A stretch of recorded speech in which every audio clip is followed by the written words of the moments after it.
Hair transplant केल्यानंतर चेन्नईमध्ये एका मेडिकलच्या विद्यार्थ्याचा मृत्यू झाला। मद्रास मेडिकल कॉलेजमध्ये शेवटच्या वर्षात शिकणाऱ्या 22 वर्षीय संतोषने मृत्यूच्या एक दिवस आधी हेअर ट्रान्सप्लांट सिटिंग घेतलेलं होतं। अॅनेस्थेशियामुळे ॲलर्जी आली आणि विद्यार्थ्याचा मृत्यू झाल्याची शक्यता डॉक्टरांनी वर्तवली आहे। या प्रकरणी स्टेट मेडिकल काउन्सिलने 3 डॉक्टरांना नोटीस पाठवून नॉन मेडिकल सेंटरमध्ये शस्त्रक्रिया का केली अशी विचारणा केली आहे। या सेंटरमध्ये केवळ केस कापण्याचा आणि स्टायलिंगचा परवाना आहे। दरम्यान ॲलर्जीमुळे अवयव निकामी झाले आणि त्याचा मृत्यू झाला अशी माहिती चेन्नई मेडिकल काउन्सिलच्या अध्यक्षा डॉक्टर के सेंथिल यांनी दिली आहे।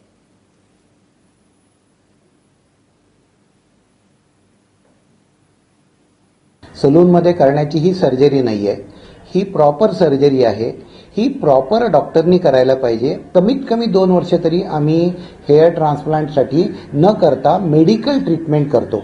त्याच्यामध्ये बरीचशी औषधं आहेत आणि ही ट्रीटमेंट हेअर ट्रान्सप्लांट सर्जन्स जे मी सांगितलं स्किन स्पेशालिस्ट, प्लास्टिक सर्जन्स हे देतात।